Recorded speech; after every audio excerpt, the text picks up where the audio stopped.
ዘላለም ትዳር የለውም ልጅ የለውም ሚስት የለውም ሚስቱ ወንጌልና ትዳሩ ክርስትና ነው ጎጆው አውደ ምህረት ነው አውደ ምህረት ይገኛል የጠፋህ ምን ነው አመሸ በላ የምትደውልለት ወንጌል ናት አውደ ምህረቱ ነው ቤተክርስቲያን ናት ቀድሞ ወንድሙ እንደተናገረው እማማ ወይዘሮ ትክክል ወርቅ በትክክል ቁጭ ብለው ምሳ ያበሉበት ራት ያበሉበት ወይም ማየብሎ እሳቸውን የደገፈበት ቀን ያለ አይመስለኝም ዘላለም ሙሉ አዳሩን እናቀዋለን ስምሪቱን እናቀዋለን እና 24 ሰዓት አውሮፕላን ላይ ነው ወይ መኪና ላይ ወይ አውደ ምህረት ላይ ነው ነገር ግን እናታችን እንባወት ይድረቅ ልቦት ይጽናና እኔ በእውነት ይሄን አይተው እንባወት ካልደረቀ ይሄን አይተው ልቦት ካልተጽናና በእውነት እግዚአብሔር ያዝናልና እናታችን ይጎዳል እናቃለን የዚህ ሁሉ ሰው ሀዘን ቢጨመቅ የሰው ሊያህል አይችልም እንረዳውታለን ነገር ግን እናታችን አይነውት ይሄን ሁሉ ህዝብ አይቷል በቀደም ጀምሮ በቤተወት ተገኝተን የተለያየ የተጣበበ ጊዜያቸው ብፁዓን ሊቃነ ጳጳሳት ሁላችንም የተጣበበ ጊዜያችን ሁሉ ሰውተን የተሯሯጥ ነው የርሶ ማይጸን ላፈራው ለልጅዎት ነውና በዚህ ተደስተው ተጽናንተው አሁን ከቀበሩ በኋላ ቤተወት ገብተው ምሳዎትን በልተው እግዚአብሔርን ያመስግኑ ይሄ የብፁዓን ሊቃነ ጳጳሳትም የኛም እንዳቅማችን መልእክት ነው አንድ ቦታ ለአንድ አገልግሎት ሄደን ፓስተሩ የሞተ ሰው አምጡልኝ አስነሳለሁ መንፈስ ቅዱስ ከኔ ጋር ነው አስነሳለሁ እንኳን የሞተ ሊያስነሳ የታመመ ማዳን እኮ ማይችል እና አንድ የሞተ ሰው ትኩስ ሬሳ አገኙና ይዘውት ሄዱ ወደ መቃብር ስፍራ አቶ በላይ ይባላሉ አቶ ማናን አልኳችሁ በላይ ናጋ ልጆች ሚስት ተሰብስበው እዛ መቃብር ስፍራ እና ጸሎት ጀመረ ሰውዬው ጋሽ በላይ በኢየሱስ ስም ወደ ላይ አለ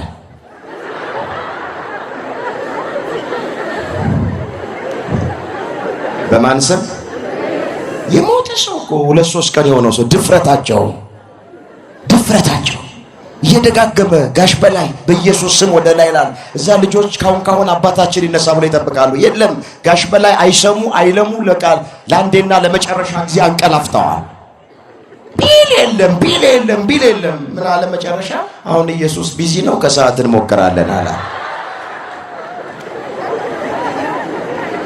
እኔ እንድስቁ ፈልጌ አይደለም እንደው መልእክቱን እንድትይዙኝ ነው አንተ ሞኝ ይላል የምትዘራው ካልሞተ ሕያው አይሆንም ይላል እንዲሁ እኛም በስጋ ሞተን ወደ መቃብር ካልተቀበርን ካልተዘራን በስጋ ካልፈረስን ካልበሰበስን በትንሳኤ ዘጉባኤ ልንነሳ እንችላለን ይሄ ስጋና ደም ይሄ ሟች ይሄ ፈራሽ በስባሽ የሆነ አካላችን የእግዚአብሔርን መንግስት ሊወርስ አይችልም ዘሩን ስናስባው ገበሬዎች ዘር እየዘሩ ነው በኢትዮጵያ የዘር ወቅት ነው እኛም እለተ ሞታችን ሲደርስ የእንግድነታችን ዘመን ሲያበቃ በሞት ወደ መቃብር እንዘራለን ግን ደግሞ በትንሳኤ ዘጉባኤ እንነሳለን የሁላችንን ትንሳኤ ክብር ያድርግልን ክረምት ምንም ቢዘገይ አይቀርም ጊዜውን ጠብቆ ይመጣል የዘገየ ይመስልም ይመጣል ጊዜውን ጠብቆ እንዲሁ ሞት በአንዳንዶቻችን ህይወት ውስጥ የዘገየ ቢመስልም ጊዜውን ጠብቆ ይመጣል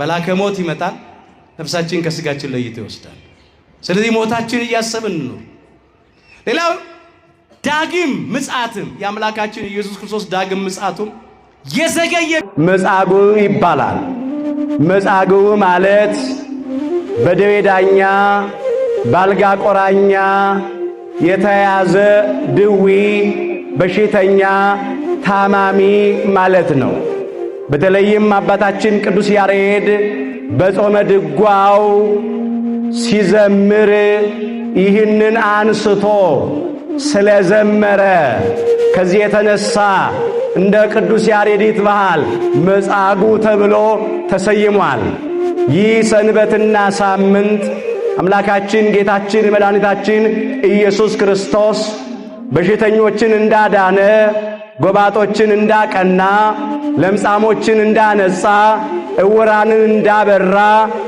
የቆሰሉትን እንደፈወሰ የሚታሰብበት ሳምንትና ሰሞን ነው ዛሬ የዚህ ሰንበት የመዝሙሩ ርዕስ ራሱ ይህንን ያነሳል አምላኩስ ለአዳም ይላል ርዕሱ አምላኩስ ለአዳም ለዕረፍት ሰንበተ ገብረ ነው የሚለው። የአዳም አምላኩስ ሰንበትን ለዕረፍት ፈጠረ፣ ሰራ፣ አዘጋጀ ይላል። ብዙ ድውያንን በእጁ ተአምራት አሳርፏል። ብዙ ድውያነ ሥጋን ድውያነ ነፍስንም ደግሞ በቃሉ ትምህርት አሳርፏል። ስለዚህ አሁንም ታመናል፣ የሚያሳርፈን እንፈልጋለን። ድውያንን በደዌ ሥጋ የታመምን አለን፣ በደዌ ነፍስ የታመምን አለንና ማረፍ ስለሚያስፈልገን በሽተኞችን ይጨነቁ፣ ይታመሙ፣ ይሰቃዩ የነበሩትን ሁሉ ያሳረፈ አምላካችን ጌታችን መድኃኒታችን ኢየሱስ ክርስቶስ ሁላችንንም ያሳርፈን። በግል ሕይወታችን የታመምነውን፣ በማኅበራዊ ሕይወታችን የታመምነውን፣ እንደ ሀገር የታመምነውን ሁሉ አምላካችን ይፈውሰን። አንድ ኃይለ ቃል ላንሳና ይብቃኝ። ከኔ ጋር እንድትሉ ትፈልጋለሁ።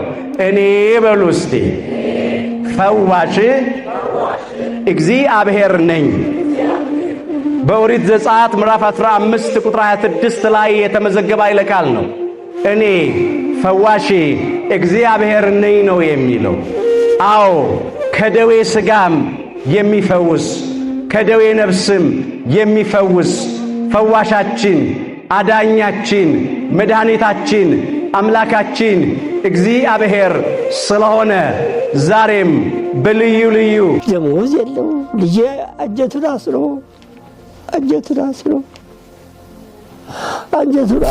እሱ ወንጀል ሲሰብክ ነው የሞተው። አበል ሳይቀበል በራሱ ትኬት እየቆረጠ በገንዘቡ የሚያስተምር መምህር ነበር። ገና አበል የለው ደሞዝ የለው ልጄ አንጀቱን አስሮ እሱ ወንጀል ሲሰብክ ነው የሞተው። ታላቅ ሰው ነው ያጣነው። እንደሱ ያለ ሰው ይተካልን። መቼም ተስፋ አንቆርጥም። ለዚች ቤተክርስቲያን ማይቶት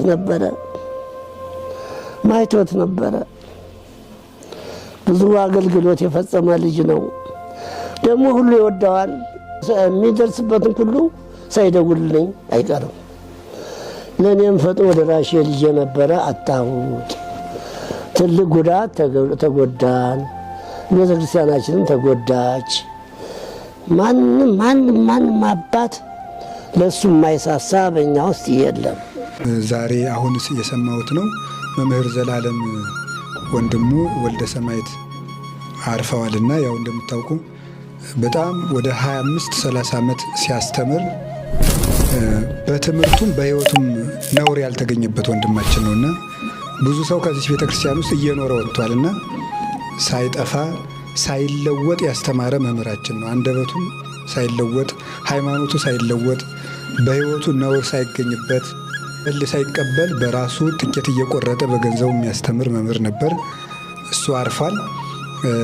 ነፍሱን በአጸደ ገነት። አንዳንዶቻችን አሁን በሁለት ልብ እያነከስን ነው። እንደ ገበቴ ላይ ውሃ እየወላወልን ነው።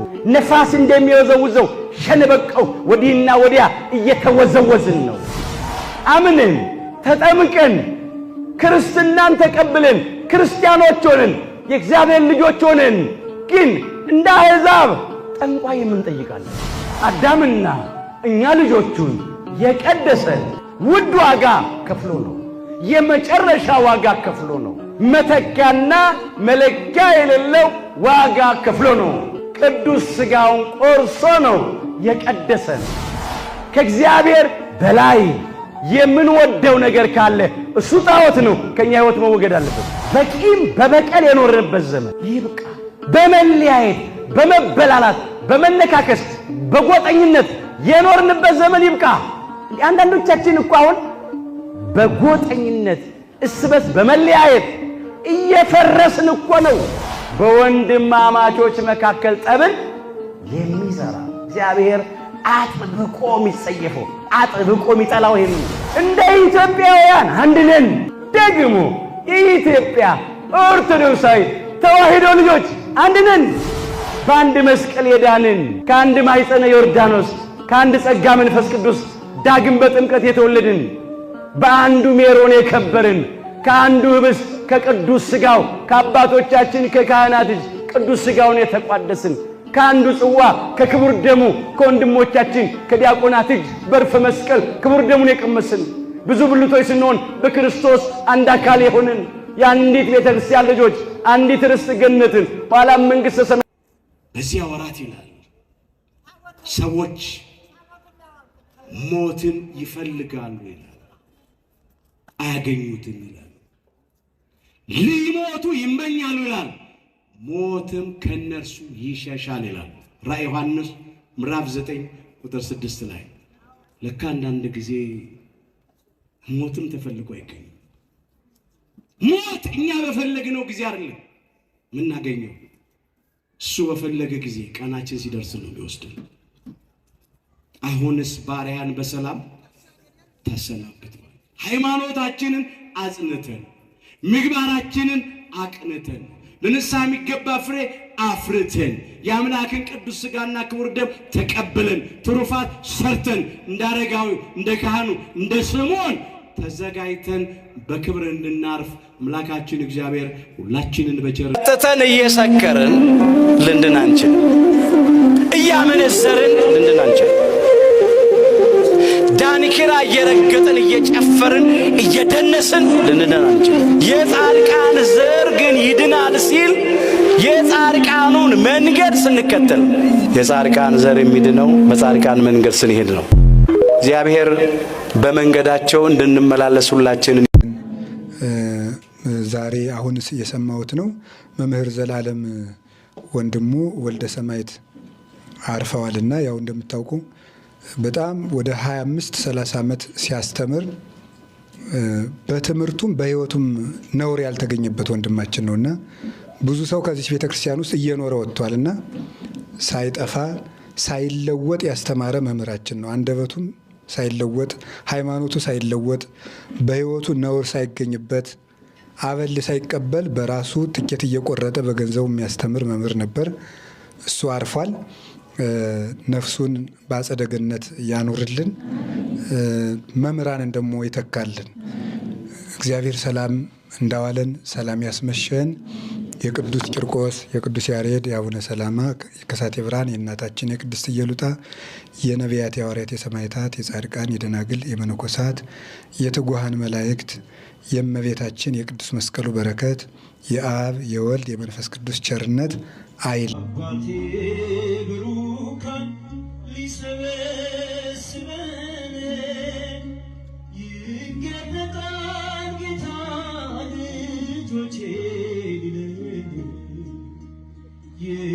ይገለጣል ጌታ ልጆቼ ሐዘን ጭንቀት ይቅርና አይዞህ ወገኔ ተጽናና ሁሉም በጊዜው አልፎ ስለምናየው ሁሉም በጊዜው አልፎ ስለምናየው ለሚፈነግል ወድበር ብለው ለሚጠፋ ብር ብለው ለሚቀር ምድራዊ ክብር ብለው ለስጋዊ ጥቅም ብለው እኔ እበልጥ እያሉ የድሃውን ልጅ ያጋድሉታል። በጎጠኝነት እየተመላለስን የገሌ ቋንቋ የሚናገር የገሌ ቋንቋ የሚናገር እያለን እዛ ውስጥ ያለን ሰዎች ከዚያ እንውጣ።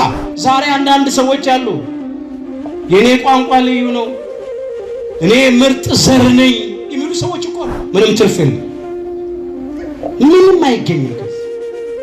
አሁን ከመለያየት መስማማት፣ ከቂም በቀለኝነት ይቅርባይነት፣ ከመቃቃር መፈቃቀር፣ ከመተማማት ከመተቻቸት ቀርቦ መወያየት፣ ጸብ ለሚዘሩ መለያየት ለሚዘሩ ጎጠኝነትን ለሚዘሩ ጆሮአችንን አንስት፣ ቦታ አንስት።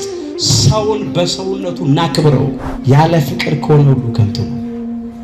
እግዚአብሔር እንኳን አምላክን የወለደች ቅድስተ ቅዱሳን ድንግል ማርያም ወላዲተ አምላክ ቀርቶ በምድር ላይ ነገስታትን፣ መኳንንትን፣ መሳፍንትን፣ ፓትርያርኮችን፣ ብፁዓን አበው ሊቃነ ጳጳሳትን፣ ኤጲስቆጶሳትን የወለዱ ሴቶች ይከበሩ የለ እንዴ? ሌላውን ነገር ተው።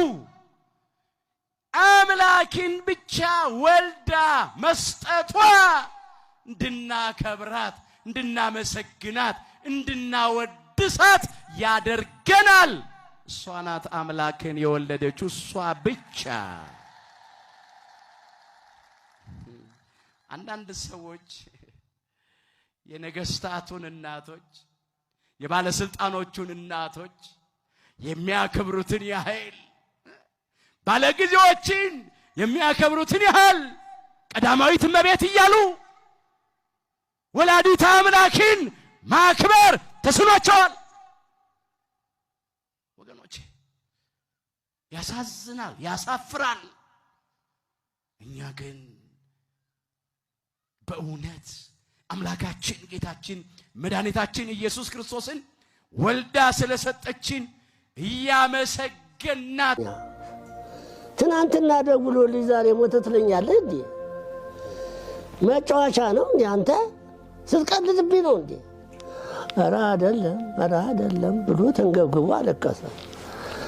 እኔ አላምንህም ብዬ ደወልኩ ሊቀ ኅሩያን ዘንድ፣ ሊቀ ኅሩያን ከፈለኝ ዘንድ ስደውል እውነት ነው እንዲያው እንትኑ ሱካሩ ከመጠን በላይ ሆኖ ለቁጥጥር አልተመቸም፣ እንቆጣጠር ቢሉት ጨርሶ ወበር ሆነ።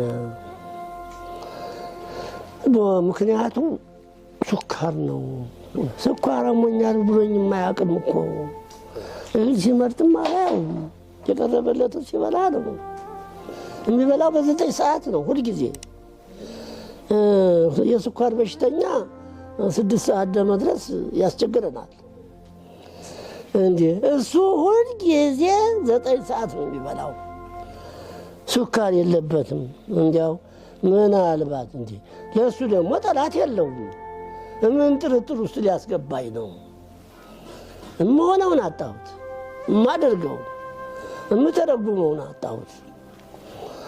አይ እንግዲህ የእግዚአብሔር ጥሪ መንገዱ ብዙ ነውና አሁን እሱ ሄዷል።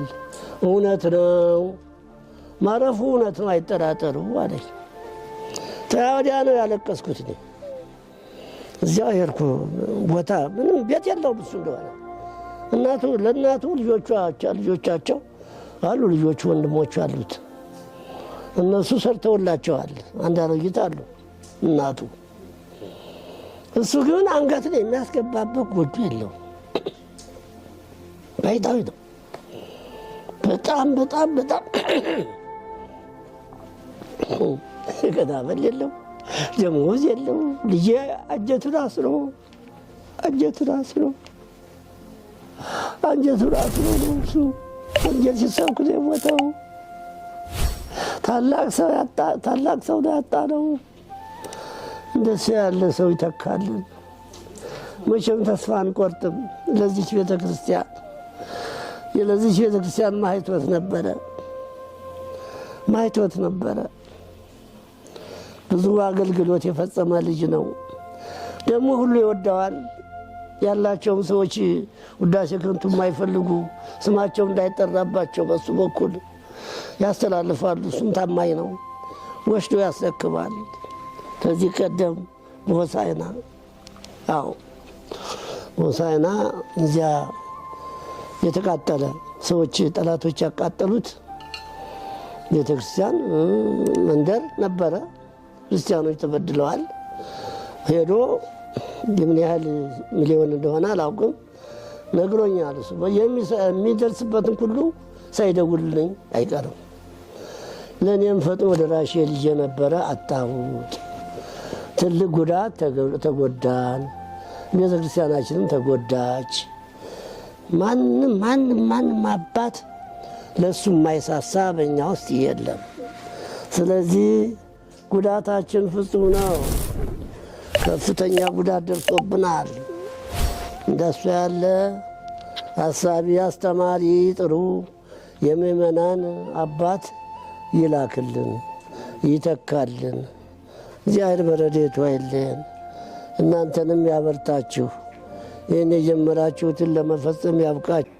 የዛሬው ሰንበት ማለት ነው እንደ አባታችን እንደ ቅዱስ ያሬድ ይትበሃል መጻጉዕ ይባላል። መጻጉዕ ማለት በደዌ ዳኛ ባልጋ ቆራኛ የተያዘ ድዊ በሽተኛ ታማሚ ማለት ነው። በተለይም አባታችን ቅዱስ ያሬድ በጾመ ድጓው ሲዘምር ይህንን አንስቶ ስለዘመረ ከዚህ የተነሳ እንደ ቅዱስ ያሬድ ይትበሃል መጻጉዕ ተብሎ ተሰይሟል። ይህ ሰንበትና ሳምንት አምላካችን ጌታችን መድኃኒታችን ኢየሱስ ክርስቶስ በሽተኞችን እንዳዳነ፣ ጎባጦችን እንዳቀና፣ ለምጻሞችን እንዳነጻ፣ እውራንን እንዳበራ፣ የቆሰሉትን እንደፈወሰ የሚታሰብበት ሳምንትና ሰሞን ነው። ዛሬ የዚህ ሰንበት የመዝሙሩ ርዕስ ራሱ ይህንን ያነሳል። አምላኩሰ ለአዳም ይላል ርዕሱ። አምላኩሰ ለአዳም ለዕረፍት ሰንበተ ገብረ ነው የሚለው። የአዳም አምላኩስ ሰንበትን ለዕረፍት ፈጠረ፣ ሰራ፣ አዘጋጀ ይላል። ብዙ ድውያንን በእጁ ተአምራት አሳርፏል። ብዙ ድውያነ ሥጋን ድውያነ ነፍስንም ደግሞ በቃሉ ትምህርት አሳርፏል። ስለዚህ አሁንም ታመናል፣ የሚያሳርፈን እንፈልጋለን። ድውያንን በደዌ ሥጋ የታመምን አለን፣ በደዌ ነፍስ የታመምን አለንና ማረፍ ስለሚያስፈልገን በሽተኞችን ይጨነቁ፣ ይታመሙ፣ ይሰቃዩ የነበሩትን ሁሉ ያሳረፈ አምላካችን ጌታችን መድኃኒታችን ኢየሱስ ክርስቶስ ሁላችንንም ያሳርፈን። በግል ሕይወታችን የታመምነውን፣ በማኅበራዊ ሕይወታችን የታመምነውን፣ እንደ ሀገር የታመምነውን ሁሉ አምላካችን ይፈውሰን። አንድ ኃይለ ቃል ላንሳና ይብቃኝ። ከኔ ጋር እንድትሉ ትፈልጋለሁ። እኔ በሉ እስቲ ፈዋሽ እግዚአብሔር ነኝ። በኦሪት ዘጸአት ምዕራፍ 15 ቁጥር 26 ላይ የተመዘገበ ኃይለ ቃል ነው። እኔ ፈዋሽ እግዚአብሔር ነኝ ነው የሚለው። አዎ ከደዌ ሥጋም የሚፈውስ ከደዌ ነፍስም የሚፈውስ ፈዋሻችን፣ አዳኛችን፣ መድኃኒታችን፣ አምላካችን እግዚአብሔር ስለሆነ ዛሬም በልዩ ልዩ ደዌያት ተይዘው የሚሰቃዩትን ወገኖቻችንን፣ በየሐኪም ቤቱ ያሉትን፣ በየጸበሉ ስፍራ ያሉትን፣ በደዌ ዳኛ በአልጋ ቁራኛ ተይዘው የሚሰቃዩትን አይደለም መድኃኒት ሊገኝላቸው በሽታቸው ያልታወቀላቸውን ሰዎች አምላካችን እግዚአብሔር በምሕረቱ ዳሶ ይፈውስልን። ይሄ ፈውስ መድኃኒት የጠፋለትን ክፉ ወረርሽኝ በሚሊዮን የሚቆጠሩ ሕዝቦችን የፈጀውን ዛሬም ብዙዎቻችንን ስጋት ላይ የጣለውን የሚያስጨንቀንን ደዌ ኮረናን ከምድራችን ላይ እግዚአብሔር ይንቀልልን። እንዲሁ በደዌ ነፍስ በኃጢአት የታመምነውን በአምልኮተ ጣዖት፣ በዝሙት፣ ፍርድ በማጓደል፣ ድሃ በመበደል፣ ጉቦ በመቀበል፣ ሰነድ በመሰረዝ በመደለዝ፣ በሚዛን በማጭበርበር፣ ጠጥተን በመስከር፣ ዳንኪራ በመርገጥ በመጨፈር፣ በሰይጣናዊ ቅንዓት፣ በተንኮል፣ በሽንገላ፣ በሐሜት፣ በጸብና በክርክር የታመምነውን በጎጠኝነት፣ በመለያየት፣ በመበላላት፣ በመነካከስ የታመምነውን በሙሉ አምላካችን እግዚአብሔር ይፈውሰን። እንደ ኢትዮጵያ ታመናል። እርስ በርስ እየተለያየን ነው፣ እየተበላላን ነው፣ እየተነካከስን ነው። እኛም ዛሬ ሰው የለንም፣ ሰው የለንም። የሚያድነን ሰው፣ የሚረዳን ሰው፣ ታሪካችን የሚለውጥልን ሰው፣ ነገራችን የሚገለብጥልን ሰው፣ ነቀፌታችን የሚያስወግድልን ሰው አጥተናል። ያ 38 ዓመት ሙሉ በደዌ ዳኛ ባልጋ ቁራኛ ተይዞ ይሰቃይ የነበረው ሰው የለኝም ነው ያለው። ሰብ አልቤን ያለው፣ አልቤ ሰብን ያለው።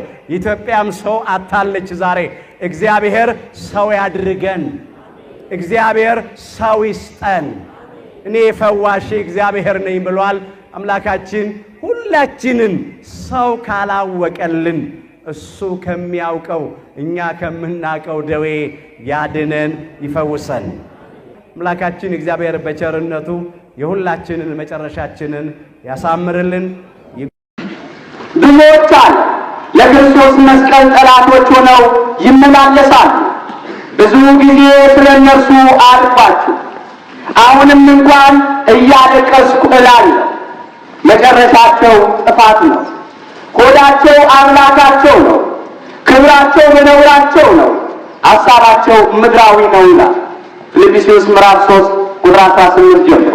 ዛሬ ብዙዎች ለአምላካችን ለጌታችን ለመድኃኒታችን ለኢየሱስ ክርስቶስ መስቀል ጠላት ሆነው እየተመላለሱ ነው። መጨረሻቸው ጥፋት የሆኑ ሰዎች ሆዳቸውን በማምለክ የሚሰሩትን ነውር እንደ ክብር ያወሩታል። ቅዱሳንን መሳደብ ዛሬ እንደ ክብር ተቆጥሯል።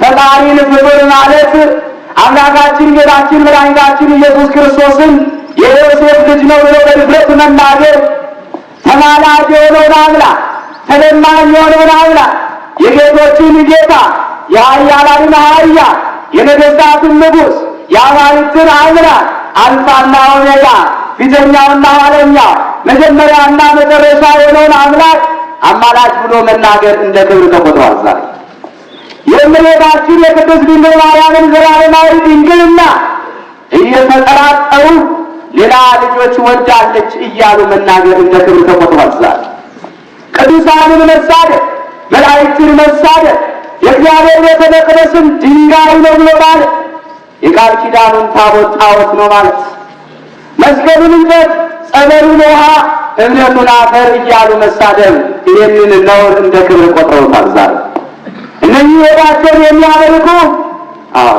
ሰው ሳሉ ባህሪያቸውን ለውጠው ውሾች የሆኑ ናቸው። መጨረሻቸው ሰው ቢሆን እንኳን የሰራነው ሊሸፍን ያልሰራነውን ኃጢአት ፈጥሮ ስማችን ያጠፋል።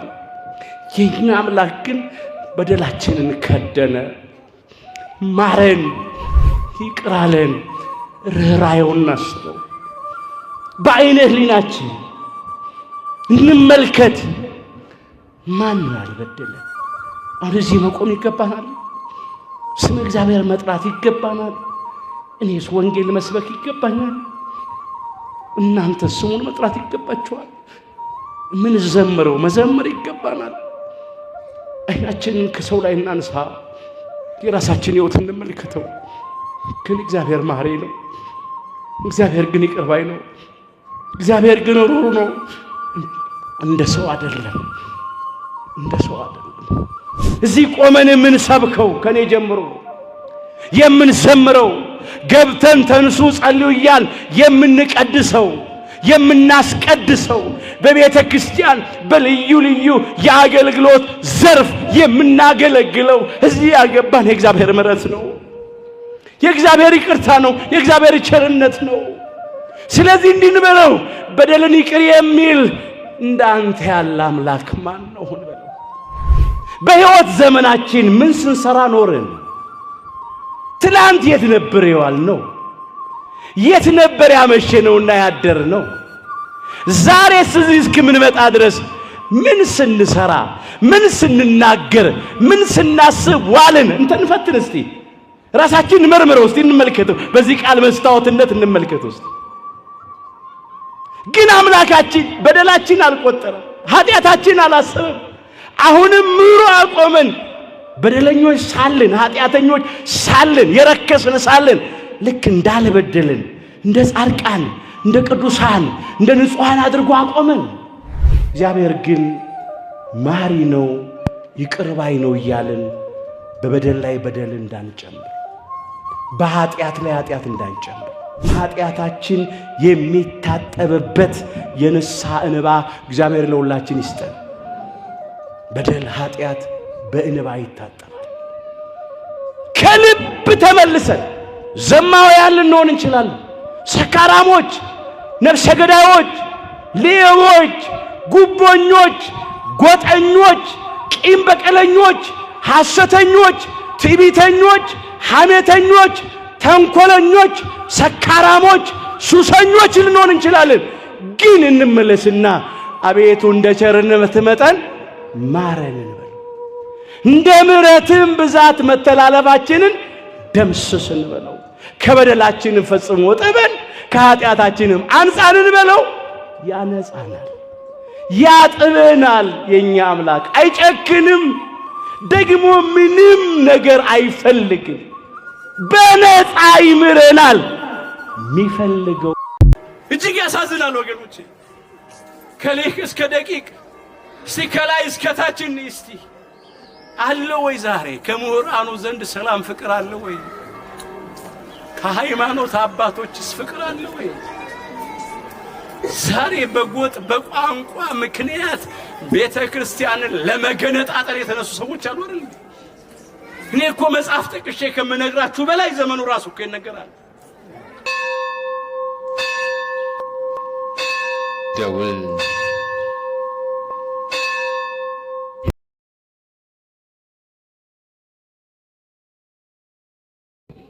በሰላም አሰናብተኝ ውሰደኝ አለ። ሞት ይናፍቃል። በተለይ በዚህ ዘመን ወገኖቼ ያለነው መጨረሻ ዘመኗ ዜማ ላይ ነው። ትንቢት የሚፈጸምበት ዘመን ነው። ምሳሌ የሚደርስበት ዘመን ነው። አይኖቻችን ክፉ ነው የሚያዩት፣ ጆሮዎቻችን አስጨናቂ ነገር ነው የሚሰሙት። አንዳንድ ጊዜ ጭንቅ ጥብብ ሲለን አጣቂኙ ስንገባ ዙሪያው ገደል ሲሆንብን ማጣቢያው ሲያጥርብን በሞት ጥላ ስንከበብ ሰማይ በላያችን ላይ የተደፋብን ሲመስለን ቀኑ ሲጨልምብን ምን እላለን? ምነው ሞቼ ባረፍኩ፣ ምነው ሞቼ በተገላገልኩ። አሁን ምን የሚናፍቅ ነገር አለ? እስቲ በዓለማችን ውስጥ ምንድነው የሚናፍቀው ነገር? ምንድነው የሚያስደስተው ነገር? ዕለት ዕለት የምንሰማው የሞት ዜና ነው። የምንቆጥረው አስከሬን ነው። በርስ በርስ ጦርነት እየተጨነቅን ነው። በረሃብ በኑሮ ውድነት እየተሰቃየን ነው። በገዛ ሀገራችን ስደተኞች ሆነን ወጥተን ለመግባት ስጋት ነው፣ ፍርሃት ነው፣ ድንጋጤ ነው። ሞት አይቀርም። ሰው በረሃብ ይሞታል፣ በበሽታ ይሞታል፣ በመኪና አደጋ ይሞታል፣ በጦርነት በሰው እጅ ይሞታል። እንቅፋት ሞቶን እንሞታለን። ምራቃችን ትን ብሎን እንሞታለን። ከመጣ አይቀርም። ግን ሃይማኖትን አጽንቶ ምግባርን አቅንቶ ለንስሐ የሚገባ ፍሬ አፍርቶ የአምላክን ቅዱስ ሥጋና ክብር ደም ተቀብሎ ተዘጋጅቶ መሞት ደግሞ መታደል ነው። ሞት እረፍት ነው። ሥጋችንን ነው የሚገድሉት፣ ነፍሳችንን የት ያገኟታል? ሥጋችሁን የሚገድሉትን አትፍሩ ይላል። ነፍሳችሁን መግደል አይቻላቸውምና ይላል ቃሉ የማቴዎስ ወንጌል ምዕራፍ 10 ቁጥር 28 ላይ። ስለዚህ ሥጋችን የሚገድሉትን አትፍሩ፣ ይልቅ አምነን እንሞት። እግዚአብሔር ለሁላችን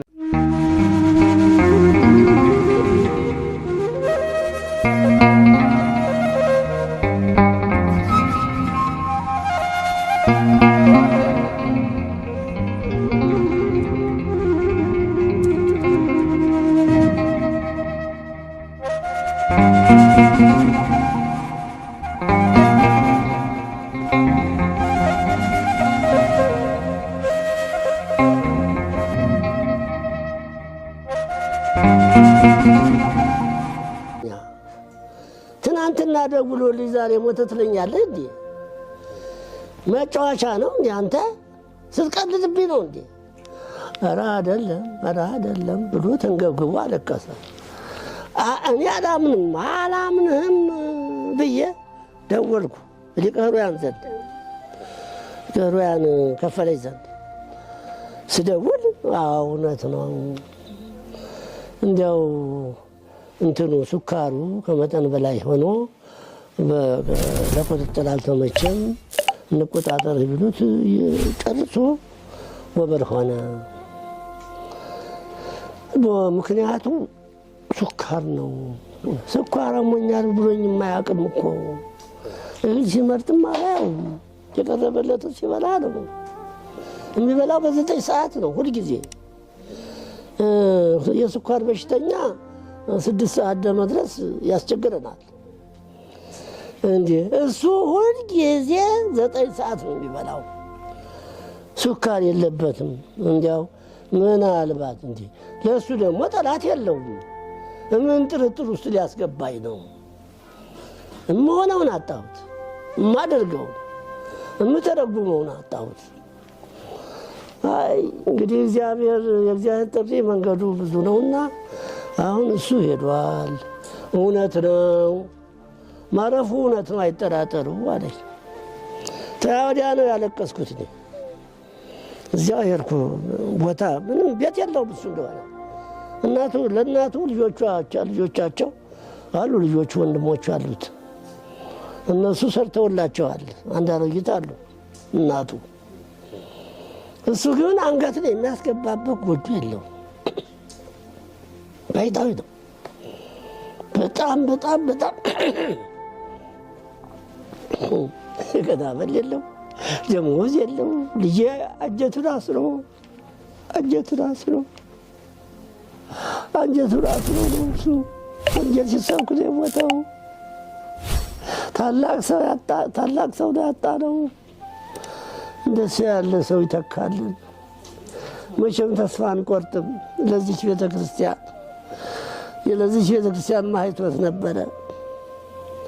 ማይቶት ነበረ። ብዙ አገልግሎት የፈጸመ ልጅ ነው። ደግሞ ሁሉ ይወደዋል።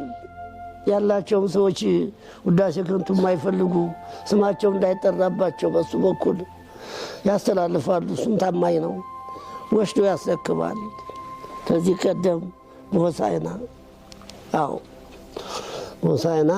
እዚያ የተቃጠለ ሰዎች ጠላቶች ያቃጠሉት ቤተክርስቲያን መንደር ነበረ። ክርስቲያኖች ተበድለዋል። ሄዶ የምን ያህል ሚሊዮን እንደሆነ አላውቅም፣ ነግሮኛል። እሱ የሚደርስበትን ሁሉ ሳይደውልልኝ አይቀርም። ለእኔም ፈጥኖ ደራሽ ልጄ ነበረ፣ አጣሁት። ትልቅ ጉዳት ተጎዳን። ቤተክርስቲያናችንም ተጎዳች። ማንም አባት ለእሱ የማይሳሳ በእኛ ውስጥ የለም። ስለዚህ ጉዳታችን ፍጹም ነው። ከፍተኛ ጉዳት ደርሶብናል። እንደሱ ያለ አሳቢ፣ አስተማሪ፣ ጥሩ የምእመናን አባት ይላክልን፣ ይተካልን። እግዚአብሔር በረድኤቱ አይለየን። እናንተንም ያበርታችሁ። ይህን የጀመራ